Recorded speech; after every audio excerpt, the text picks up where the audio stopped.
Okay, let's dive into this. Imagine you're tasked with renovating a massive, historic house. A house that's literally had new rooms, weird hallways, and random closets bolted onto it every 3 years for, what, over a century? At a certain point, you can't just keep adding stuff, right? You have to strip it all the way down to the studs and totally reorganize the floor plan. Well, that's exactly what is happening to the National Electrical Code right now. Welcome to this explainer, where we're going to unpack the massive structural reorganization of the electrical code, and specifically, we're looking at how the current 2026 edition acts as a vital bridge to the ultimate finalized master plan coming in 2029. So, if you're an electrician, an engineer, or a code inspector, I have a serious stakes-setting question for you. Are you prepared for 2029? Now, you might be sitting there thinking, wait a minute, shouldn't I be worried about the 2026 code right now? Well, yeah, absolutely. But here's the thing. The 2026 edition isn't just another standard update. It is a fundamental rewiring of how you navigate the book itself. If you don't wrap your head around the restructuring happening today, the completed overhaul arriving in 2029 is going to leave you totally lost in the dark. All right, here's our roadmap for today. 1. The why of reorganization. 2. Centralizing definitions and calculations. 3. The new category structure. 4. Medium voltage changes. 5. Limited energy systems. And 6. The road to the 2029 code. Section 1. The why of reorganization. Cleaning up a century of code.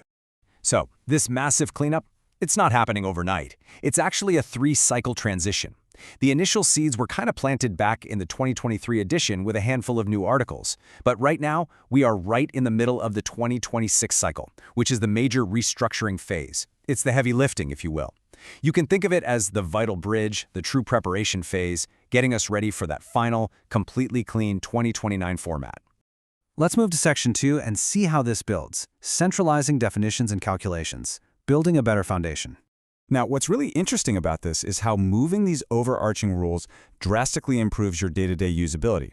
Look, if you've spent years instinctively flipping right to Article 220 for your load calculations, you're going to have to relearn that muscle memory because it has all been relocated to Article 120 over in Chapter 1.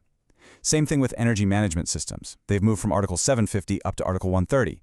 By pushing these universal code-wide rules right to the front in Chapter 1, the NEC basically saves you from having to hunt through the back of the book just to find foundational math. It's a huge time saver. And hey, speaking of not hunting for things, all definitions have now been centralized into Article 100. Actually, scratch that. It's not just centralized. It's totally streamlined. Previously, terminology was just scattered throughout individual articles, which, let's be honest, was incredibly frustrating. Now, they have a single, dedicated home. Plus, general terminology has been cleaned up. For instance, you're primarily going to see the acronym OCPD instead of writing out Overcurrent Protective Device every single time, matching the everyday convenience of terms we already use, like GFCI. Moving on to Section 3, the new category structure. Logical rooms for electrical systems. The code makers are explicitly separating rules into logical buckets now. Basically, new articles have been created and old ones relocated to fit into 3 broad foundational categories. First up is high voltage, which the 2026 code clearly defines as systems over 1,000 volts AC or 1,500 volts DC. Second, we have limited energy systems. Think power over Ethernet, control wiring, stuff like that. And third, general conductors, which is basically everything else in between. The ultimate end goal here is that by 2029, each of these 3 distinct systems will have their own, fully separated chapters. Section 4. Medium voltage changes. A parallel structure. Let's look at how this categorization affects the extremes.